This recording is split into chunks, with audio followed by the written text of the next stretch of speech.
The area that we're in is Telegraph Hill in San Francisco. This is a very traditional neighborhood, and it's an extremely preservation-oriented neighborhood. We feel very fortunate to have been able to do a contemporary building in this extremely historic context.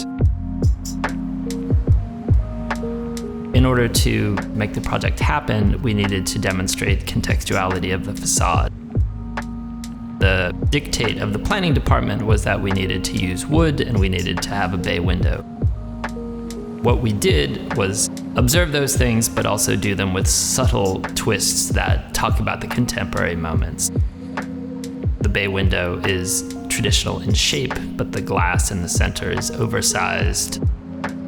Also at the corner where the wood boards go from a vertical orientation to a horizontal orientation, there's a CNC milled joint using contemporary technology instead of traditional craftsmanship.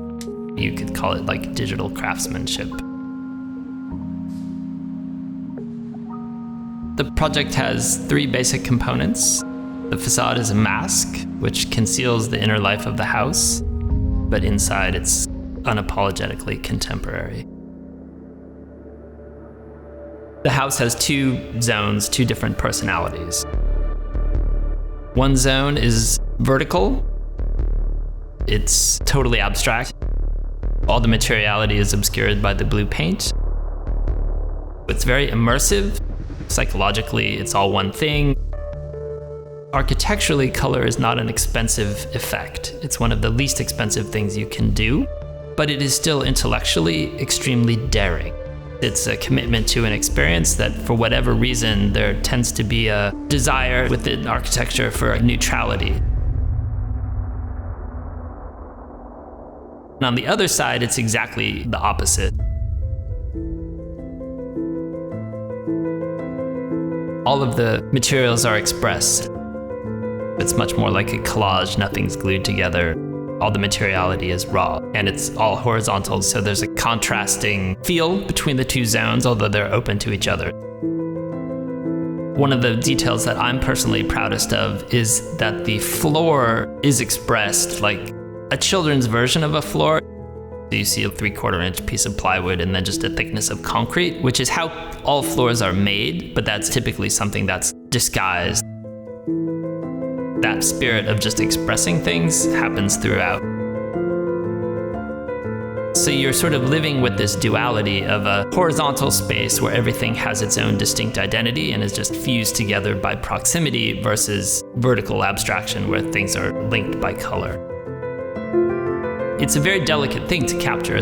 How do you do something that has spontaneity and a feeling of dynamism?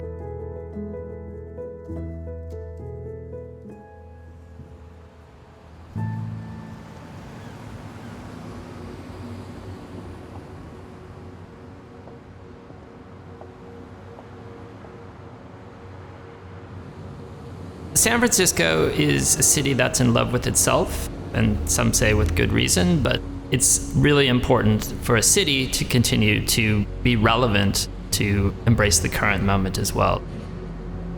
In classic San Francisco fashion, it's hiding its contemporary nature through this metaphor of the mask. In terms of the lighting, there's two basic systems. Starting in the raw zone, we had this idea of expressing a 4x8 module of sheets that spawned the idea of just like, hey, let's just pull the modules apart a little bit and put LED strip lighting between those modules so it's fully integrated. Ultimately, the idea is that the entire space is tied together. That is intended to contrast with the lights on the other side in the blue zone.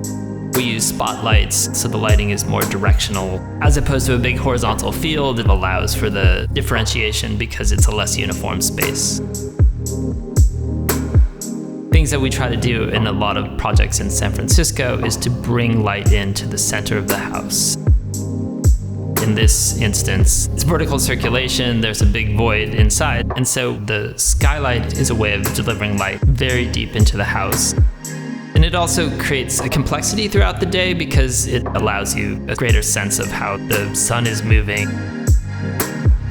It's amazing to see exactly how the light shifts and changes. When it was first painted, we thought there had been a mistake because it seemed like there were so many different hues. And then we realized because of the way the light was hitting different planes, it's like this very shape-shifting character where it's very rich throughout the day.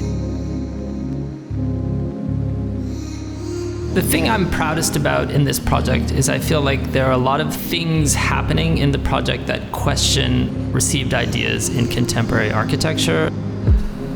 I feel like the deeper the assumption, the more exciting it is